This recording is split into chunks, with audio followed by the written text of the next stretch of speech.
ஐயா வணக்கங்க ஐயா. வணக்கம் மணி சார். வணக்கம், எப்படி இருக்கீங்க? நலமா இருக்கு, நீங்க நல்லா இருக்கு? நல்லா இருக்கு, நல்லா இருக்கு. வாழ்த்துக்கள் ஐயா. இப்போ எல்லாரும் ஆவலா எதிர்பார்த்து இருந்த ஒரு பயிற்சி, இந்த வருஷத்தின் மிகப்பெரிய பயிற்சின்னு சொல்லலாம். அதாவது குரு பயிற்சி வருகிற ஜூன் மாதம் வர இருக்காரு.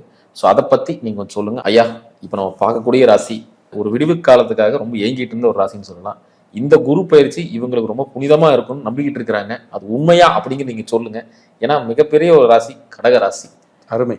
கஷ்டத்திலேயே நீந்தி விளையாண்டுட்டு இருக்கிறாங்க. ஸோ இந்த கஷ்டத்துலேருந்து மேடேற முடியுமா அப்படின்னு சொல்லுங்க. உங்களுக்கு மட்டும் இல்லை, எல்லாருக்கும் பிடிச்ச ராசி கடக ராசி தான். ஏன்னா கடகத்துல நிறைய தலைவர்கள் தோன்றியிருக்காங்க கடகத்துல.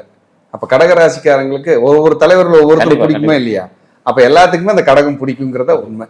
அப்ப கடக ராசி கண்ணியமான, எப்பொழுதும் ஒரு கவலையிலேயே வாழ்ந்து கொண்டிருக்கின்ற கடகராசி அன்பர்கள். எப்போதும் ஒரு கவலை இருக்கும் அவங்களுக்கு, ஒரு கான்பிடன்ட் கம்மியாயிரும், தைரியம் குறைஞ்சிரும். அப்படிப்பட்ட கடகராசி அன்பர்களுக்கு ஜென்மத்தில் குரு வர்றாரு. 12ஆம் இடமான விரயஸ்தானம், மோட்சஸ்தானம், அந்த இடத்துல இருந்து ஜென்ம குருவ வர்றாரு. ஜென்ம குருன்னு என்ன? ஏற்கனவே குரு ஒரு சுமை.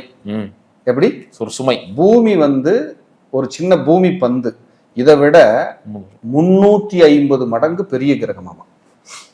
யாரு? குரு. எவ்வளவும் பெரிய கிரகம், பெரும் சுமை. பெரும் சுமை. அதனாலதான் குரு திசை உடம்பு போட்டுரும், குண்டா மாறிடுவாங்க, பிரம்மாண்டமா மாறிடுறதால குருனாலதான். குரு திசை உடம்பு போடுறது அப்படித்தான், வருமானம் இல்லாதவங்களுக்கு பணம் போடுறது அதனாலதான், காசு வந்துடும். இப்ப குரு பாருங்க எவ்வளவு பெரிய விஷயத்தை செய்யறாரு. வளர்ச்சி குரு. எப்படி? வளர்ச்சி தான் குரு. அப்படிப்பட்ட குரு ராசி மேல வர்றாரு. ஜென்ம குருன்னு இதுக்கு பேரு. பழமொழி என்ன சொல்றாங்க? ஜென்மத்தில் குரு, ராமர் வனவாசம். இதை வச்சுட்டு எல்லாம் பயந்துகிட்டே இருக்கிறோம். நாமளும் வனவாசம் போயிருமா, பிரச்சனை ஆயிருமா? ஆமா, சரியா இல்லைன்னா வனவாசம் போக வச்சிரும். எதனால சார்? ஃபர்ஸ்ட் யாருக்கெல்லாம் குரு ராசி மேல் இருக்கோ அவங்களுக்கெல்லாம் ஈகோ அதிகமா இருக்கும். ஈகோ. நீங்க குருச்சந்திரன் சேர்க்கை இருக்குல்ல, அவங்களெல்லாம் லிஸ்ட் எடுங்க. ஈகோ இல்லாத ஒரு ஆளை கூட பார்க்க முடியாது. எப்படி? வாங்க பாத்துக்கலாம், ஆமாங்க பாத்துக்கலாங்க. இந்த ஈகோ அதிகமா இருக்கு குருச்சந்திரனுக்கு. சந்திரன் மனசு, குரு ஈகோ, ரெண்டும் ஒன்னா இருக்கிறாங்க. ஈகோ ஜாஸ்தி தான், ஓவர் கான்பிடன்ட் அதிகமாக. இப்போ திட்டமிடுதலில் இவர்களுக்கு நெருக்கடி வரும். திட்டமிடுதல்ல நெருக்கடி வரும். அப்ப இந்த திட்டமிடுதல்ல நெருக்கடி வர்றதுனால இவங்களுக்கு நிறைய மன அழுத்தம், மனசுமை, மன போராட்டம் இப்ப ஜாஸ்தியா. வேலை சுமை அதிகமாகல, பணிச்சுமை அதிகமாகும், வேலை சுமை அதிகமாயிரும். என்னால ஒண்ணுமே சமாளிக்க முடியல. என்ன சொல்லுவாங்கன்னா, சார் எல்லா சுமையும் எல்லா பொறுப்பும் என் தலையிலேயே விடியுது சார். யாருனால சார் ஆகும்? கருணையே காட்ட மாட்டாங்களா? நான் தான் கிடைச்சனா? என் தலையிலேயே கொண்டு கட்டுறாங்க சார் எல்லா வேலையும். இது ஜென்ம குருவுனால. மிதுன ராசிக்காரங்க போன ஒரு வருஷம் அப்படித்தானே வாழ்ந்தாங்க. இப்ப கடகராசிக்காரங்களுக்கு அந்த நிலை வருது. அப்போ அங்க உச்சம் பெறும்போது இன்னும் பவரா இருக்குமா இருக்காதா? இன்னும் பவரா இருக்கும். இந்த சமயத்துலதான் இவங்க யோசிச்சு திங்க் பண்ணி சுயமா முடிவெடுக்கணும். ஏன்னா புனர்பூசம் அங்கதான் இருக்கு. இன்னொருத்தரோட பேச்சை கேட்டாங்கன்னு வைங்க, இவங்க முடிவெடுக்கிறதுல குழப்பமாயிரும், கண்டிப்பா பிரச்சனையாயிரும். இன்னொருத்தர் பேச்சை கேட்டுட்டாங்கன்னா இவங்க ஜோலி முடிஞ்சுது. தன்னிசையாக, சுயமாக, சரியாக, கரெக்டா இவங்க முடிவெடுத்துடணும். அப்படி முடிவெடுக்கலைன்னா இவங்களுக்கு பிரச்சனையாகும். மன அமைதி கெடும், மன அழுத்தம் அதிகமாகும், தூக்கம் வராது சார். தூக்கம் வராதுங்க. என்ன ஆயிரும் பாத்துக்கலாம் போ. ஏன்னா ஜென்மத்துல குரு ராமரே வனவாசம்ங்கிறான். அப்ப பாத்தீங்கன்னா முடிவெடுக்க தெரியாம குழப்பத்துல இவங்க என்ன பண்றாங்கன்னு இவங்களுக்கே தெரியாது. ஆனதாகட்டும் போப்பா பாத்துக்கலாம். அதாவது இந்த குருட்டு பூனை விட்டத்தில் தாவியதுன்னு ஒரு பழமொழி இருக்கு. கண்ணு தெரியாத ஒரு பூனை எங்க தாவுச்சுன்னே தெரியலையா, அதுக்கு இடம் தெரியாதல்ல. அப்ப இந்த காலம் எப்படி இருக்கும்னா, இவங்களுடைய அந்த கருணை, அந்த வெளிச்சம், அந்த புனிதம், இந்த பார்வைகள் மறைக்கப்படுகிறது. அப்ப இந்த இடத்துலதான் இவங்களுக்கு சுயமான சிந்தனை, செல்ஃப் கான்பிடென்ட், அதே போல தன்னிசையாக திங்க் பண்ணக்கூடிய, முடிவெடுக்கக்கூடிய, சுயமான செய்யக்கூடிய நாலேஜ், அறிவு, இந்த சமயத்துலதான் இவங்க கரெக்டா வழி நடத்திக்கணும். இவர்களை வழி நடத்துவதற்கு யாரும் வரமாட்டார்கள் இந்த காலகட்டத்துல. இவங்க தான் இவங்களை வழி நடத்திக்கணும். இதுல என்ன ஒரு பெரிய கிஃப்ட்னா, பெரிய கிஃப்ட் இதுல, இந்த ஜென்மத்துல குரு வருது இல்லைங்களா, அந்த குரு நேரா 5ஆம் இடத்தை பார்ப்பாரு. ராசிக்கு 5ஆம் இடம். புனித பார்வை, புண்ணிய பார்வை, பூர்வ புண்ணிய பார்வைங்கிறான். அப்ப பூர்வீகத்தில் நெடுநாட்களாக இருந்த சிக்கல்கள் தீர்கிறது.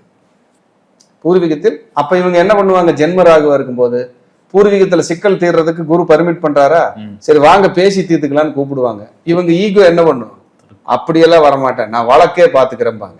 அதுதான் இப்ப இந்த ஜென்ம குருவுல சிக்கல். இப்பதான் இவங்களை சரி பண்ணிக்கணும், இல்லைன்னா தொல்லையாது. வளைஞ்சு போகணும், வளைஞ்சு கொடுத்து போகணும். வளைந்து கொடுத்து போனால் இந்த ஜென்ம குருவில் இவங்க மாதிரி சந்தோஷமா இருக்கிறதுக்கு ஆளே இல்லை சார். எழுதி கொடுத்துடலாம் சார், சீக்கிரம் ரிவீல் பண்ணிட்டீங்க. ஆமாங்க, வளைஞ்சு மட்டும் கொடுத்து போயிட்டாங்கன்னா இந்த ஜென்ம குருவுல உங்களை மாதிரி ஜெயிக்கிறதுக்கு ஆளே கிடையாது. நீங்க நிம்மதியா இருக்கிறதுக்கு பரிகாரம் கோயில்களுக்கு போறதை விட இந்த வளைஞ்சு கொடுக்கிற பரிகாரம் இருக்கு பாருங்க, இதுதான் உங்களை காப்பாத்தும், சூப்பரா காப்பாத்தும். வேற எதுவுமே தேவையில்லை. அப்படி வளைந்து கொடுக்கின்ற பரிகாரம் இவருக்கு வெற்றியை கொடுக்கும், சூப்பரா வேலை செய்யும். இது ஒரு பாயிண்ட். 5ஆம் இடத்தை பாக்குறதுனால குழந்தை இல்லையா, குழந்தை பூர்வீக சொத்து பிரச்சனையா சரியாகும். குலதெய்வத்துக்கு போக முடியலையா, போவீங்க. குலதெய்வ கோயில் வேலை நடக்குமா, நடக்கும். பதவி கிடைக்குமா, கிடைக்கும். மருத்துவர் ஆவீங்களா, ஆவீங்க. மருத்துவத்துக்கு படிப்பு கிடைக்குமா, கிடைக்கும். நீட் ரெடி ஆயிருமா, ஆயிருவீங்க. உங்களுடைய திட்டங்கள் பலிதமாகுமா, பலிதமாகும். அந்த காதல் 5ஆம் இடம் காதல், உங்களுக்கு காதல் கைகூடலையா, கைகூடும். அப்படிங்கிற இந்த விஷயங்கள் எல்லாம் இந்த 5ஆம் இடத்தில் குரு பார்வை செய்யறதுனால இதெல்லாம் நடக்கும். ஆனா இவங்களோட ஈகோவை இறக்கி வைக்காம இதெல்லாம் நடக்கவே நடக்காது. என்னால முடியும், என்னால மட்டும்தான் சார். அதாவது என்னால முடியுங்கிறது ஒரு கான்பிடன்ஸ் சார். என்னால மட்டும் முடியுங்கிறது தான் சார் ஈகோ, தலைகணம். தலைகணத்தோட பேசுற பேச்சு சார். அது நேரா 7ஆம் இடத்தை பாக்குறாரு. கல்யாணம் இல்லாதவங்களுக்கு கல்யாணம், வெளிநாடு போக முடியாதவங்களுக்கு வெளிநாடு, 2வது குழந்தை கிடைக்காதவங்களுக்கு 2வது குழந்தை, சம்பந்தி பாக்கியம் இல்லாதவங்களுக்கு சம்பந்தி பாக்கியம் ஆவது, பொதுச்சேவை ஈடுபாட்டில் பெயர் புகழ் கிடைப்பது, பதவி கிடைப்பது, வெற்றி கிடைப்பது, முன்னேற்றம் கிடைப்பது 7ஆம் இடம். இதெல்லாம் சூப்பரா கொடுத்துரும். அந்த கணவன் மனைவிக்குள்ள சண்டை, கணவன் மனைவிக்குடையான சண்டை சச்சரவு, பிரச்சனை, மன அழுத்தம், கருத்து வேறுபாடுகள் சரியாவது, வழக்கு வம்பு நடந்து கொண்டிருந்தால் அதை நிவர்த்தி செய்வது, இது சூப்பர்.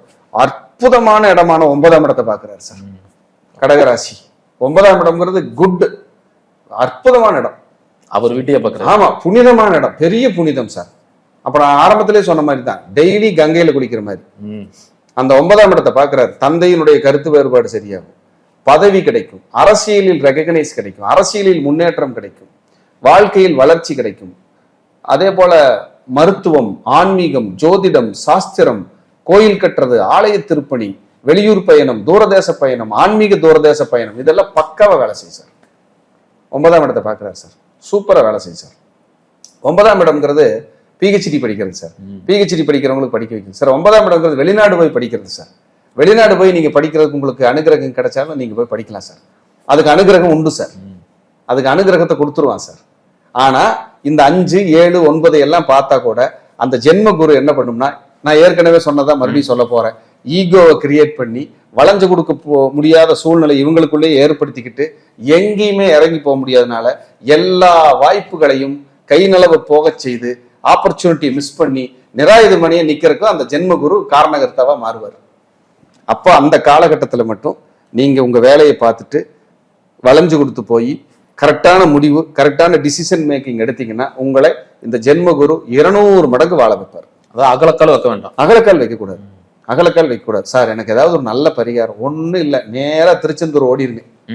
வியாழக்கிழமை போய் நீச்சல் தெரிஞ்சா மட்டும் கடல்ல குளிக்க, இல்லைன்னா நாளிக்கிணறுல குளிச்சுட்டு கடல்ல மட்டும் சும்மா தீர்த்தம் தெளிச்சுட்டு ஆத்மார்த்தமா வழிபாடு பண்ணிட்டு, முருகப்பெருமான வழிபாடு பண்ணிட்டு, மூவர் சமாதியை வழிபாடு பண்ணிட்டு, முடிஞ்சா முருகப்பெருமானுக்கு உள்ள ஜெயந்திநாதருக்கு உற்சவருக்கு ஒரு அபிஷேகம் பண்ணிட்டு பிரார்த்தனை பண்ணிட்டு ஒரு 10-20 பேர்த்துக்கு மஞ்சள் லட்டு தானம் பண்ணிட்டு, நல்ல கொண்டக்கடலை தானம் பண்ணிட்டு, ஆத்மார்த்தமா வழிபாடு பண்ணிட்டு பிரார்த்தனை பண்ணிட்டு வந்தீங்கன்னா உங்களுக்கு விமோச்சனம் கிடைக்கும்.